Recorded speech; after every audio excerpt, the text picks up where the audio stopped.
بسم اللہ الرحمن الرحیم۔ السلام علیکم ورحمۃ اللہ وبرکاتہ۔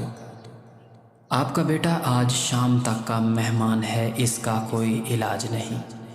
ڈاکٹر کے یہ الفاظ سن کر مولانا رو پڑے، اپنے بیٹے کو گھر واپس لے آئے۔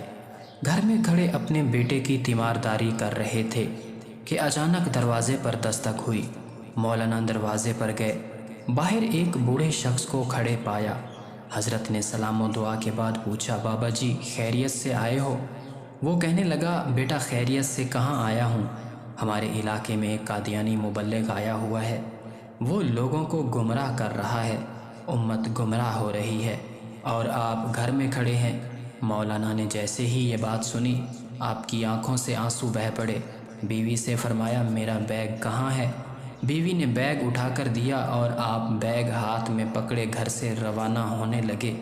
بیوی نے دامن پکڑ لیا اور کہنے لگی، مولانا آخری لمحات میں اپنے نوجوان بیٹے کو اس حالت میں چھوڑ کر جا رہے ہو؟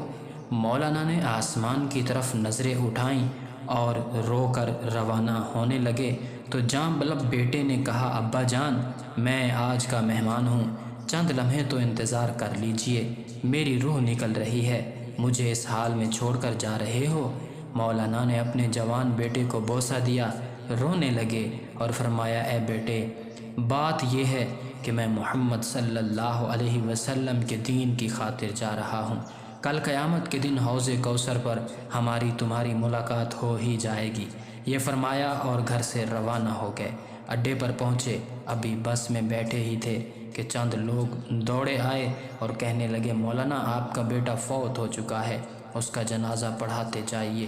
مولانا نے آسمان کی طرف نظریں اٹھائیں اور رو کر فرمانے لگے، جنازہ پڑھانا فرض کفایہ ہے اور امت محمدیہ کو گمراہی سے بچانا فرض عین ہے، فرض عین کو چھوڑ کر فرض کفایہ کی طرف نہیں جایا جا سکتا۔ پھر وہاں سے روانہ ہو گئے، اس علاقے میں پہنچے، اللہ تعالیٰ نے کامیابی عطا کی، وہ قادیانی مبلغ بھاگ گیا تھا۔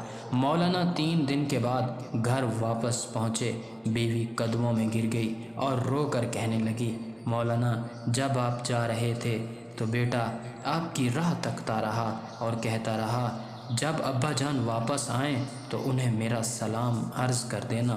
مولانا نے جب یہ سنا تو فوراً اپنے بیٹے کی قبر پر گئے اور دعا مانگنے لگے، اے اللہ ختم نبوت کے وسیلے سے میرے بیٹے کی قبر کو جنت کا باغ بنا دے۔